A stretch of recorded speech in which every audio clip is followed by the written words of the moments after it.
think I just wanted to be loved unconditionally. If you're able to get a mentor. So investing in myself by way of being a lifelong learner. Being high value is a lot of unnecessary things every day. Staying in education and keeping my mind right is how I've overstepped poverty. Not everyone's on your side. Not everyone's fighting your battles. You have to fight those battles. Overstepping poverty. Overstepping poverty. Overstepping poverty. Overstepping poverty. Overstepping poverty. Overstepping poverty. Overstepping poverty. Overstepping poverty. Overstepping poverty. Overstepping poverty. Hello? I'm overstepping poverty right now. Welcome back to Overstepping Poverty, the podcast that provides you with tips, tricks, and hacks in overstepping poverty. My name is Daquan Brooks, and I'm here with my co-host, Zacchaeus Shaw. How you doing, Zacchaeus? I'm doing good today, brother. How are you doing? I am doing great, man. I'm fantastic. Second episode of season 2, right? Second episode of season 2. Let's go. And I'm sure for those that have been to where we are currently at, you can tell by the pink wall, we're at a very special place today. You know what I'm saying? So got a special guest coming on the show, but you know, we're in October now. You know, a lot of big things have been going on for us the last few weeks, last few months. So, you know, if you guys are listening and haven't yet, go to www.oversteppingpoverty.com and grab some of the latest merch. Yes. You know what I'm saying? That These OSP. Beauties. Let's go. I'm going to get into this. I'm going to introduce who we have today. We have a successful entrepreneur and business owner. She's somebody that's been very, I would say, popular and known here in Sioux Falls. She's done a lot of awesome things, and I feel like for years our paths have crossed, but this is like one of our first times we're actually able to get down and have a in-depth conversation. So today we have this special Chantelle Duncan. Let's go. Okay. What did I do to get such an amazing introduction? I think you were just being yourself. Right. Well, you invited us. Was and it the cheese sticks I offered earlier? The cheese sticks, man. I'm kind of mad I didn't have one. Stomach growling and shit. So thank you for having me. I'm just really happy because you guys are offering up your platform for me to speak, and that means a lot to me. So thank you. Absolutely. And Thank you. I see you were in a full effect light skin curly mode over here. Oh yeah, I had to get the curls popping, the S curl. Man. You know what I'm saying? I had to turn up the lights so I can be light skinned too for a moment. We are all in our elements. Let's get it, baby. Yeah. So let's hop into this. Let's get going. On a lot of the episodes that we've had in the past, we like to basically get in and really understand first kind of where you come from, how it was growing up, and then from there we'll kind of take it into a few other things. So how about you take us back to the beginning? To Little Shan. So I have kind of a unique story. I am adopted, but I wasn't adopted till the age of 9. Okay. So I was, taken from my mother from a newborn actually. So, and then we would go back with her, and then we would get taken away from her again. So we kind of were all over the place. Me and my twin and my brother. Okay. We were kind of all over the place. And then we got placed into a foster home, and my dad, my adopted dad, he was going to USF. Okay. He moved us all here. So. Oh, where originally are you from? Des Moines, Iowa. Okay. Very cool. And then at what age did you get up here? Somewhere worse. Right. I'm actually originally from there as well. Really? Yeah. Oh my God. And I too was adopted. Okay. Shit, y'all might be related for. We might be. I don't know. We might have to do a family tree. That's crazy. 23 and me. Yeah. Right. Better get to it. So my dad was one of the first Black pastors here in Sioux Falls. My father Robin Duncan he had the first concert. He had a Jerry curl. He came up with an album, a tape. Like my dad was like an entrepreneur and I looked up to him. And then my mother owned her own salon. So, this is debatable by a lot of the hair people. But I mean, I've been here since 1990. And my mom went to Stewart's and then she opened up her own salon, I want to say in 93, 94. And so we're kind of like the OG Black people here in Sioux Falls. So I'd say she was the first Black female business salon or business owners of a salon here in Sioux Falls. And so I got a lot of my dad went to school and he graduated from college, and then my mother was running a salon. So I got kind of both. Yeah, that's what's up. So, and I have an identical twin sister, so that was hard. Yeah, especially in a place like this. Thinking back to that, when you got here, how old were you? 4. Okay, 4. And so basically you've grown up much of your life here in Sioux Falls. What have you seen change the most? Oh, there's a lot that has changed here. I'd have to say culture. So a lot of people watching this is going to be like, dang, she's Black, because I don't look like a normal Black person. I just happen to be light. Oh, you're Black too. And you're a lighter, and people think you're Spanish, right? Yep. People Hispanic think I'm Spanish, but my story is a little different. But actually, me and you have the same story because we were both adopted into Black families, correct? Right. In the early 80s, when I was born, the state of Iowa was very big on making sure that Black children went with Black families. Okay. So the thing about that, so the culture growing up here was I wasn't really accepted into a lot. I didn't have a lot of friends growing up in elementary school until that culture changed on TV and Obama, and it was more a little acceptable. I want to say the CBA was out here, Storm was out here. So when more Black people started coming here, I saw culture change with my friendships with people in the school. I did fight a lot. I'm not gonna lie, I was scrapping. Sure. I was a scrapper. I was scrapping, man. You always had a mouthpiece. Yeah, I was. Boy, you couldn't tell me nothing. Because my dad, I loved my dad because my dad always made sure that it was okay for me to accept that I was half white, and it was okay for me to accept I was half Black, and that wasn't an issue. My parents never, and they're both Black. My adopted parents are both Black. They never made me feel like I had to choose, but society did. So when we would go back home to the hood, I was white girl. And then when I would come back here, I was Black girl. And so it became like I was always fighting. Like I was fighting dudes. I was fighting females, males. I was fighting the whole race. And that was your culture back then. You had to fight for what you wanted. Like as long as you weren't a punk, they left you alone. Right? So. You saying that, it kind of, I'm like, gosh, that's probably why I kept getting beaten up by my sisters. You know what I'm saying? Like, they probably thought the same thing. I'm like, wait, you don't have to fight me, fight someone else. But when I was younger, and now I have a mouth, and when I was younger, I learned my lesson. I learned my lesson quick though. Not today. Right. Well, I was going to say, I think that's very relatable with society really making you choose as a mixed race person. It's not something that is really talked about very often. And especially right now where we see Sioux Falls, where that diversity is changing, even in the elementary schools where the minority is now majority. The majority. Absolutely. Exactly. So a topic that, and we'll get into it now, I think in the future it'd be a good conversation for people to really dive into, is knowing how to identify a mixed race person, because oftentimes it's they're Black or they're white, or if you have a mixed race person, a lot of times people are like, well, you're Black anyways, or like they don't see that, they see you as a Black person. And I get where they're coming from, but it's not what it will always be. It's not always going to be that way. So I guess the way that I like to, I love to explain things in color. So that's what I'm going to say. It's like those pronouns they use, they, them, you know.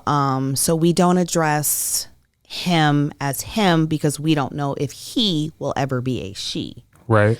So that's the same thing with us mixed people. I'd like to ask a mixed person, what do you identify as, you know? And so if you identify as a black person, then that's how I'm going to address you. So ain't no mixed person going to say the other thing, but you know, that's true. I just like to ask like, okay, what do you identify as more, you know, because I had a real black experience. I can't speak for you. I don't know. I don't know what experience you had. Did you have the black experience? Was it outside of a Sioux Falls black experience? I had a real black experience. We went to the same church. That was a real black experience. I think our whole being was a real black experience, and it's different. So that's why I like to ask, you know, I have a best friend whose mother is white and father is black, and he made sure his daughter had a black experience. And so I guess it's kind of all how us mixed people grew up. And so that's why I say I like to address like, hey, you know, this is okay. Wherever you relate, I just want to always respectfully address how you see fit. Right. But if you think I'm about to choose, you got another thing coming. For other people though, because when you say I like to just ask them, you know, now put yourself into someone else's shoes who's white, and I mean they can't come out and ask you like, hey, are you black or white? Because then most people get offended. Well, they do. Do they? All the Let's time. talk about that then, because that's some of the misunderstanding that we're talking about here. As far as, I mean, obviously I'm black. Okay, You are? it's easy to see I'm until I kidding. turn these lights up and I look light skinned. You know what I'm saying? He said I do have my moments. Right. But I mean, it's what we're opening right now, even like with this podcast here, are these tough conversations that you can have no matter the race, no matter the gender, you know? Right. So how does someone approach something like that? So usually they approach me by speaking Spanish. They think that I'm Spanish, and I have to, because it takes a lot of kind of like kahunas to like assume something of you. Right. And so I like to always like set the mode to be peaceful. So I'm always like, no, I get that all the time. Right. I'm not Spanish. I'm actually black and white. And they'd be like, what? Right. And then they say, let me guess, your mom's white and your dad is black. And then I throw a loop and I'm like, nah, they both black. Shoot. They be like, nah, show me your mom. Yeah. So I'll be scrolling up Linda Duncan, and, you know, and then they'll be like, no, that's not your mom. Like how they're, you know, and I'm like, okay, so I did that. I do that on purpose because you can't assume because I'm light skinned that I'm Spanish. But it's just the lack of education. So I can't get mad at ignorance when you don't know me. I don't know them, but I give them grace. Right. You know. For sure. That's kind of And I how feel do like you have to, but when it comes to like identifying, when you ask somebody, I was going to say, if you've grown up in a society where you were told you're one thing, typically that's what you're going to identify as. So a lot of times, and you see it through many different races where people have a hard time identifying with who they are because of how society has treated them, you know? So I think naturally that response is going to be, and it's been beat into our head, like, no, like the way the world sees you when you're mixed is you're black. And that's a conversation that I've heard many times. I don't know. You don't think so? No. Well, tell me about that. Okay, hold on a second. When you're a mixed man, that's different. You're black. But when you're a mixed female, black men are always questioning my blackness because of the way I talk, my hair. I have a wave in my hair, but it's like white people. Sure. So when you look at me, besides the way that I'm shaped, they're gonna be like, oh, what is she? She's a voluptuous, you know, white girl, you know? Right. Black men, I just feel like black men are the only ones who are questioning if I'm white or not, or if I'm black. So that's the experience that I get. And then black women. And, and I'm not saying this to make any black woman uncomfortable. That's just my experience. A black man and a black woman is always looking at me like, is she more white? Is she more black? Like, what is she? And usually they find out real quick when I can say no. Right. You know what I'm saying? Like, I got boundaries, bruh. Right. You know? And so then they're like, oh, okay. You know? Yeah. I mean, I would rebuttal that just in the same sense of maybe when you say when it comes from a black male, it's the same way, even if, like, for me. Okay. So, like, when I'm conversating with a black male, I may have those same conversations. Correct. You know what I'm saying? So, I think it is more so like, I don't even know. It's hard to explain, but I think we share a lot of the same experiences because of that. So I want to ask, can I ask a question? Absolutely. Okay, so one thing that I've experienced with being light skinned is people automatically think that me and you get this light skin card, right? Where we're just, oh, he's light skinned, he's gonna get the job, or she's light skinned, she's gonna. No, that's not true. I have gotten told no. Time and time over, which goes into a little bit why I'm here. Sure. You don't mind me going that way, do you? Absolutely. Okay. Go ahead. I am here because people told me no. I have a marketing degree. I contributed to 605 Women's Magazine. And then I remember when I graduated from hair school, I went to a certain salon and they completely wasted my time, and they treated me as if I was 18 years old. Right. I had applied at so many higher end salons, and I'm actually really good at doing hair, and I'm good at everything that I do. And they all told me no. Right. I started in Walmart salon doing haircuts all day long. And so I'm actually really happy those people told me no. You know what one person said? You won't fit in here. Wow. You probably wouldn't. I probably wouldn't. She was right, though. I mean, like, honestly, like, what I wanted to ask her is, like, what do you think was going to happen? I was going to be going like this. Right. You know what I'm saying? Oh, hold up. You want some chicken, Susan? You know, like, they automatically think I'm about to bring my family.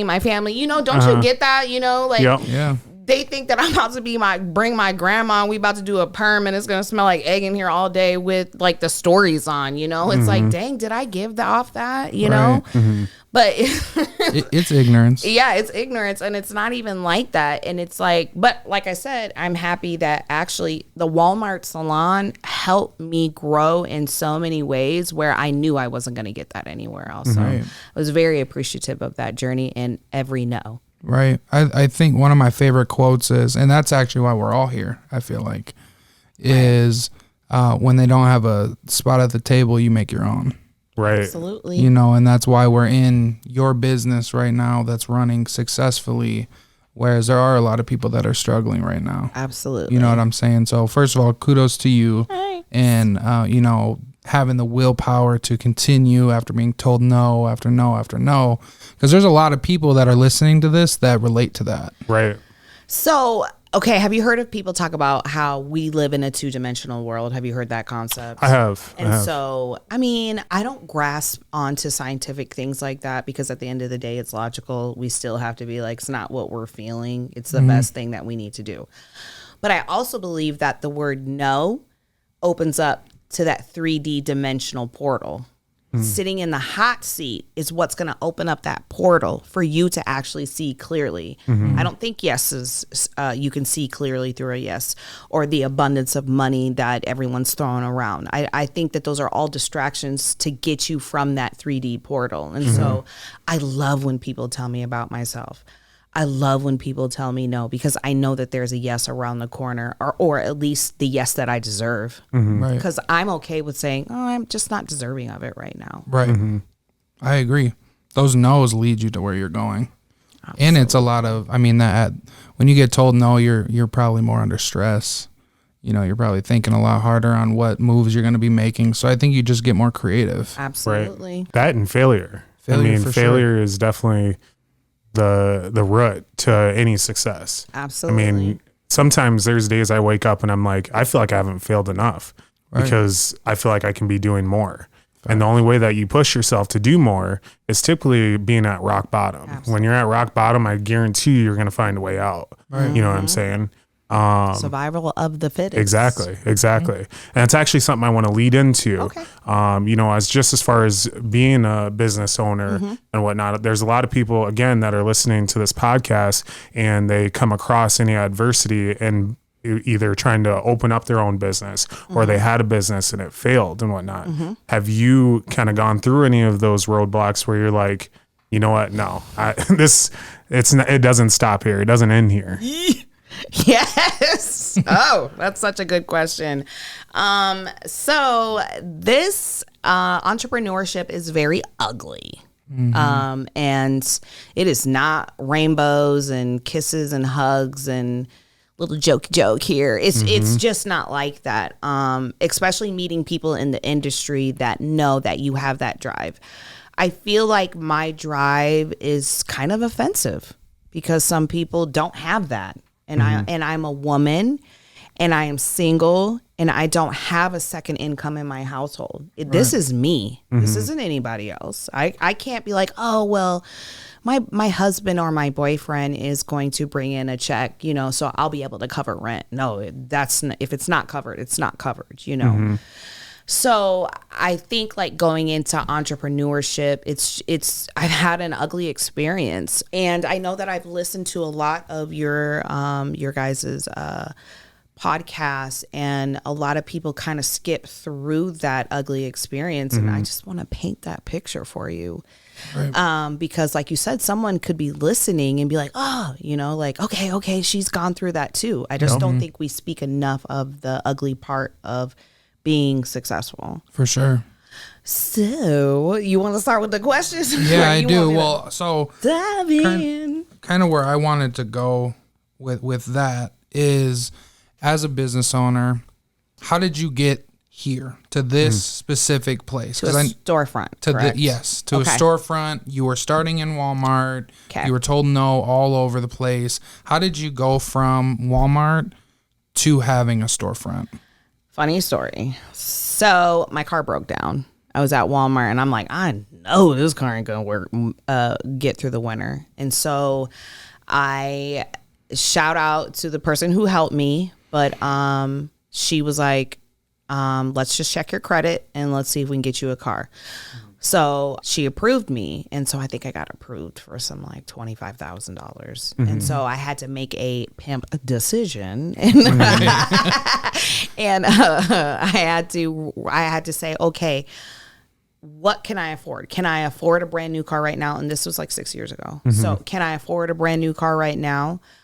Can I afford for a car to break down on me because I want a low car payment? Like, what is the best decision to make? Right. And this is an investment. So basically that was my first big investment, was a brand new car. Right. And so she was like, hey girl, your income's not going to cut it. What are you going to do? She's like, I'm going to approve you for this. But she was like, I'm going against my better judgment. You don't have credit. You don't even keep enough money in the bank account. But for some reason, I don't know why, but I'm going to give you this chance. Wow. And I was like, I'll take it. Right, Right. And I said, I promise you. And these words changed my life forever, was telling someone I won't let you down. And I said, I won't let you down. And I paid that car off last year. And I got another brand new car. Congratulations. Yeah. I traded it in though. I didn't keep it. Right. And it was on its last leg. It wasn't starting anymore. But that's what it pushed me. I was like, what? I got a $340 back then. It was like the nice cars was $340 car note. And then my insurance was, I was older, so that didn't really, it was like $100. And then I still had rent. I still had, I still had obligations. Right. And I was like, how am I going to make ends meet? And so I started hustling. I just started, not like that, but hustling makeup. I was slanging makeup brushes. She was really out here. And so, I was out here with the lip gloss. So I started doing wedding makeup for like $40. Wow. Because I was thirsty. I was like, what? 10 people times 40? And everybody else is charging $80 per people, you know?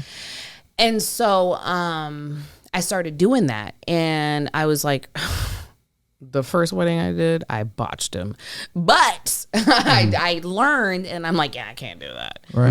And so I started doing 40, and then I started getting really good at doing makeup, and then my name started to get passing around, and then I got with Sioux Falls Women magazine, and I started doing cover makeup for them, and then I started contributing, so I started writing articles for them. Okay. So I was constantly doing makeup, whether it was airbrush makeup, whether it was just regular applications.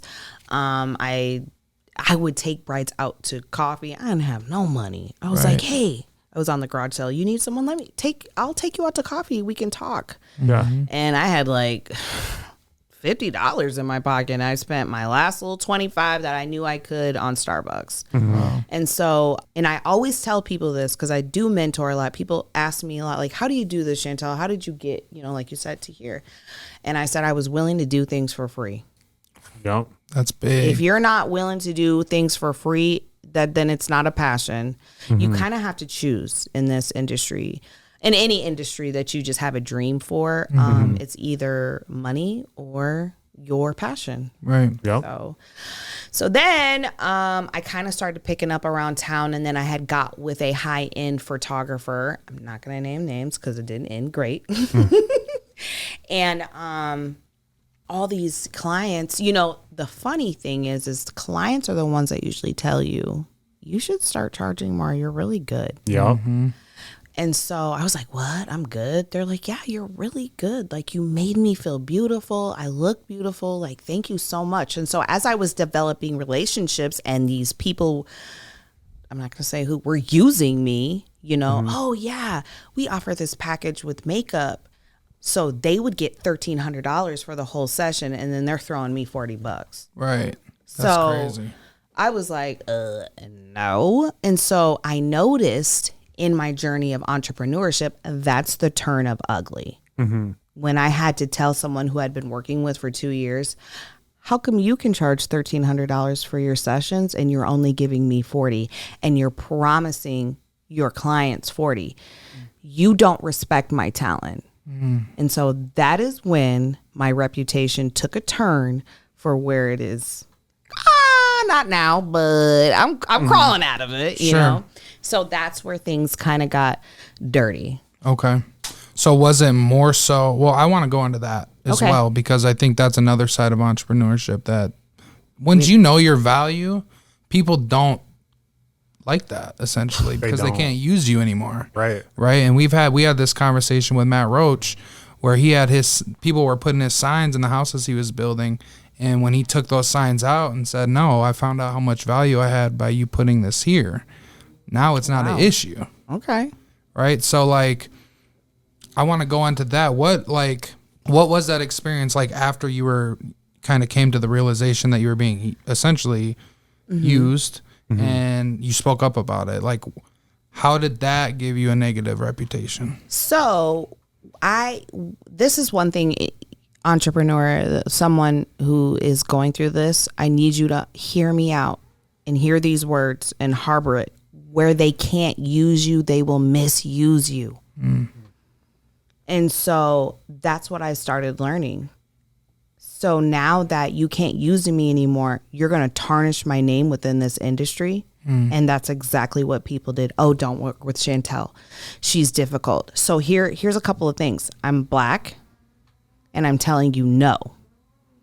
So a woman saying no, I'm coming in and defending myself, I'm coming across aggressive. Right. And I'm coming across like I'm complaining. I'm coming across like I'm entitled. But I feel like I am entitled to how I'm treated. Sure. Or what I get paid. And I've paid my dues for 3 years of doing things for almost free. Right. I don't deserve a raise. So if they can't use you, they're going to misuse you, especially when I had to realize people want to be friends with me for an agenda. And so I had to find out what people's agendas were. Right. And I cut it off. And so when I was giving people a stern no, so I'm giving people a stern no, and I'm a single woman. I don't have a man that I can blame it on. Oh, well, Johnny said, no, I can't do that. No, Chantelle said, no, I can't do that. There's no excuses here. There's no pool of excuses. I had to deal with things like right up front. Right. That's tough. It's very tough, especially when I know that they're about to go make a Google review because I said no. Right. Or they're about to tell everybody in this industry, don't work with Chantelle. Don't booth rent from Chantelle. Right. Don't do anything from Chantelle because she's mean, you know? So, and it was just because I wouldn't allow you to take advantage of me. And another thing, kind of taking it back to when I got out of Walmart, and I knew that that wasn't going to bring the income to make the car payment, a friend, who's not a friend anymore, was like, hey, there's this lady. She said that you can booth rent from her for $60 a week. I didn't have a clientele to even come in and get a mustache trim for $10, you know? Right. So I was like, I can't do it. She goes, yes, you can. You have drive. Trust me, I believe it. I believe in you. You can do it. And so I went on a whim and I said, okay. So I quit my job. I had all these bills due and I went to booth rent. And that, I think, was the biggest turning point, was leaving everything behind, not getting a second job and putting all my energy into my craft. Right. That's big too. That's hard. Right. That's hard. And it takes sacrifice and a lot of grit to be able to do something, because there's a lot of people right now that, you know, and I see it a lot in the real estate world, where a lot of realtors that I know, they do part-time work. They work one full-time job and then they're a realtor on the side.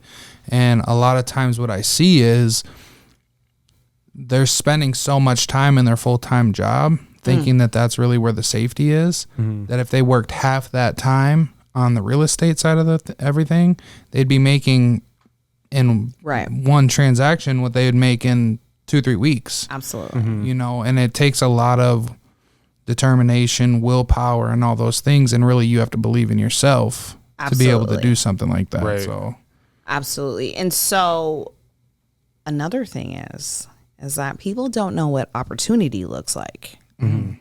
They don't know what a win is. So people think the win is the check. Right. That's the win. But I had to learn real quick that was never the win. And it was never the win for me. The win for me was being able to connect with other women on a level where I was able to hear them cry, where I was able to be like, girl, you look great. Right. Or you're not fat.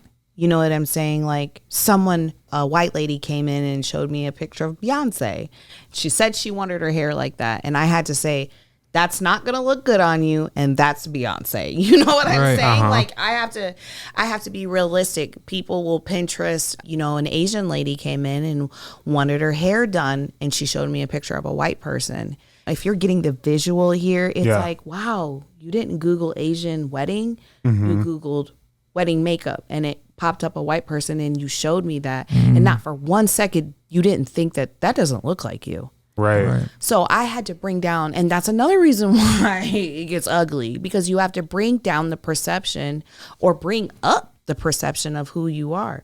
And I'd have to say, hey, you know, you don't look like that. So that makeup is you're not going to be happy with what I do because you're not going to look like Susie. It doesn't fit. It's not going to fit.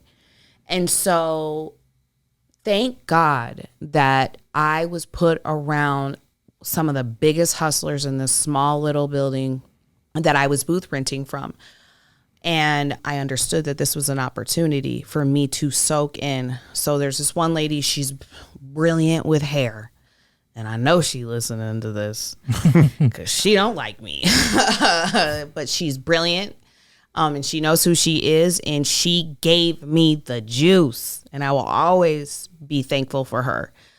So I watched her do hair. I watched her. And then that's when I just looked around and I was like, oh my God, I'm in this gold mine. Like I would get goosebumps when she would do hair. And I would get goosebumps when I watched the other lady who owned the place conduct business and how she worked. I was like, okay, God, you want me to be a millionaire. All right. Go ahead and put me in a winning opportunity. And then what happened was I was so determined that whole place was filling up with my clients and not theirs. Wow. There wasn't anywhere for their clients to sit. Mm-hmm. And then I got into a petty little fight, and I started, like things that were going on within the one night. I'll be a little messy. One night, me and a friend were drinking Fireballs while I was doing her hair. And the other lady went and took pictures, went into my stuff and took pictures. Oh, you're drinking on the job? That is none of your business. So then I started seeing like, oh, you want me out? Oh, well, you don't have to throw me out. And so one day I showed up because the lady who taught me so much, that she's just brilliant at hair color. She told me that I was never going to be anything with that attitude. She said that I don't care if somebody's sitting around talking about Trump. I'm just going to listen. I said, well, not me, not for the almighty dollar. Mm-hmm. So the owner and her got into they were in cahoots and I felt really bad for the owner and I don't respect her for this, but I do respect her for this. Mm-hmm. She asked me to leave. Mm. She said, could you leave? Why? They want you to do good, but just not as good, not better than them too. Right. Yeah. You know what Raji says? Real. You know who Raji is, right? You know what Raji says? Raji says, you're good, but you sucked. So basically that's what it was. I was good, but I sucked. Right. And I'm not going to lie, I was very immature. I didn't understand the business. There was a lot of things that I could have learned, but they could have used that as coaching opportunities and they used it for a judgment opportunity. Sure. Right. Now, do I think the person that owned it, I don't have any issues with her at all. She was doing what she had to do or she felt the need to do. But I felt like I was slighted because I just didn't even get the opportunity, I felt like I was robbed of an opportunity. Mm-hmm. But then, when that person upstairs or whatever energy y'all believe or whatever energy that you give back, I'm always going to be researching my next step. Mm-hmm. I'm never sitting stagnant.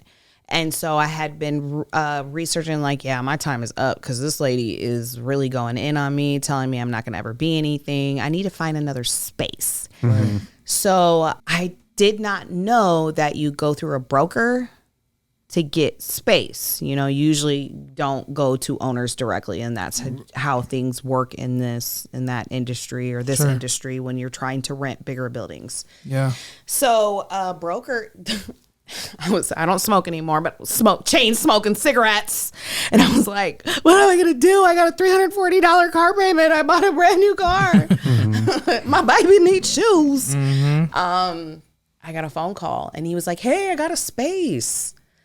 And he was like, but I can't be there, so I'm going to have you meet with the owner. He was like, nice guy. Just be prepared. And he hung up. And I was like, oh, wow, tomorrow, So I met with the owner, and he showed me it's like a little office space. Have you been to our The one before this one? Yeah. I never went. My wife did, but I never did. Yes. So it was in an office space. Okay. And so I was like, all I needed to know was, can I get connected to y'all plumbing? Because I need a washing hair bowl thingy, like a hair washing. Yeah. So he was talking to me and he was asking me honest questions. And so I'm a lot like, don't waste my time. Yeah. So, and you're an owner of this building. He probably owns property all over Sioux Falls. And so we met and I said, look, I'm not going to yank your chain, but I have a $340 car payment. I bought a brand new car because I couldn't afford to not get where I need to go. I was just at this place. They kicked me out for really no reason. To me, I didn't feel like there was a reason. And I said, and this is what I can afford. I can afford right now to pay you $440 a month and I don't have a deposit to give you. So could you work with me on that? And you know what he said to me? Chantelle, thank you for not wasting my time. You're hungry. I respect you. So this is what I'm going to do. I'm going to give you this space. I'm going to pay for the plumbing to get built in here. And all I need you to do is just pay your rent and be successful. It's a blessing. Dang. That's hard. And that man taught me so much. He taught me so much. So then that's when I got into the first 605 Vixen. That's when 605 Vixen was birthed. Let's go. You know what I'm saying? Yeah. She had a name, right? And so of course, I had to be right next to his wife's office, you know, but I mean, he gave me an opportunity of a lifetime. And so this space, and so that's why I built that space over there, because that's exactly what that space looked like. And I just can't let go of it. Yeah. That's where I like that. So then I got into eyelashes. So eyelashes was my second investment into my job. And so those of you who are listening, if you don't understand what an investment is your guys' mics, your Macs, your ring lights, whatever that may be, you're going to have to take that first step of investment. Right. For sure. So I took an eyelash class. It was $1,300. And my friend, Christina, she owns Christina Hair Salon, drop. Yeah. She was like, girl, I know you got your taxes. She goes, why don't you take this $1,300 class with me? And I was like, she was like, no, Chantelle, I really see that you could do good in that. She was like, come on, just take it with me. And I was like, I am getting my taxes and I could spare $1,300. Paid it cash and went to a hotel, had 30 women in there. Wow. $1,300 times 30, you do the math. Right. They handed us this little kit, showed us some stuff on the screen protector, and we were doing lashes, putting chairs together, barely poking our eyeballs out. Right. And I thought I was like in there. I was like, okay. I was like, wait, like I'm a lash artist, like $200 an hour. Okay. That's crazy.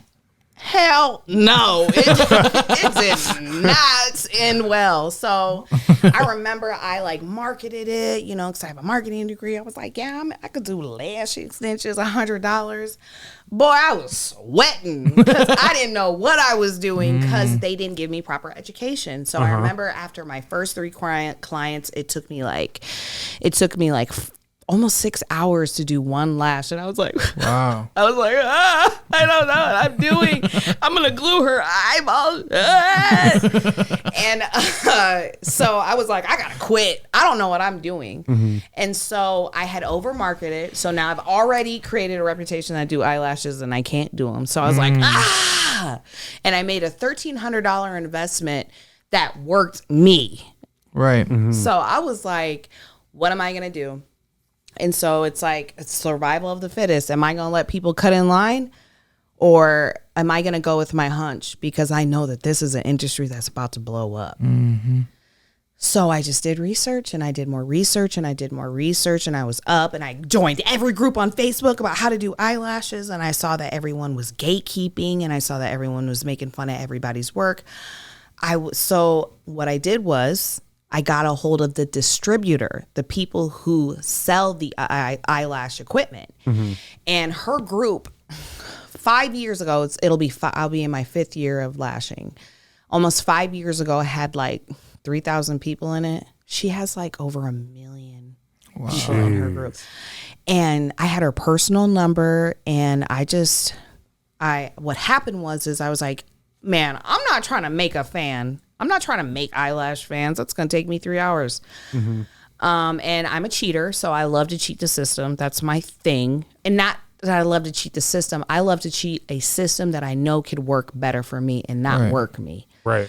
This lady hopped up in my inbox and she was like, hey, I don't tell people this, but I've seen you post for like 2 months straight.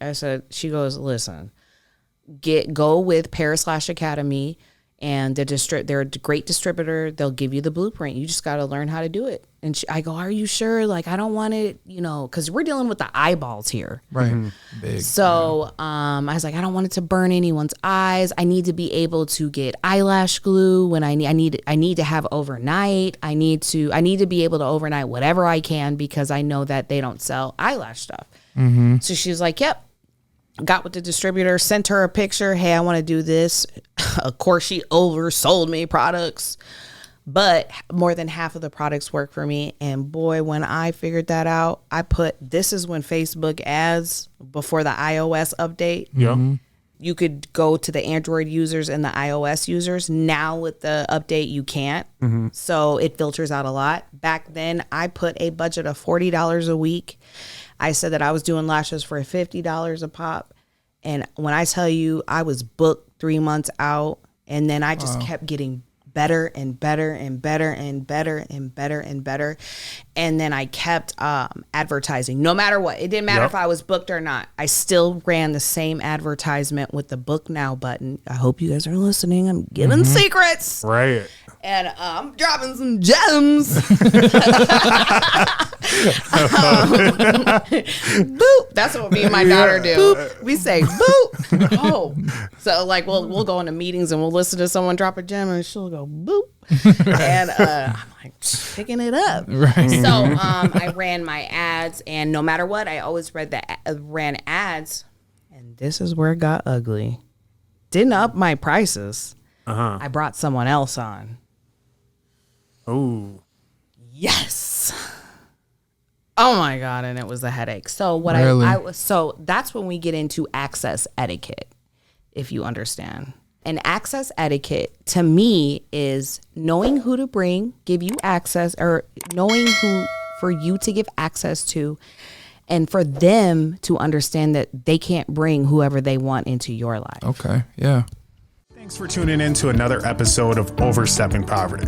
We hope you found this week's discussion informative and thought-provoking. We know that tackling poverty is a complex issue, but by working together and understanding the root causes, we can make progress towards creating a more equitable society. If you enjoyed this episode, please share it with your friends and family, and don't forget to subscribe to our show. Until next time, let's take the next steps in Overstepping Poverty.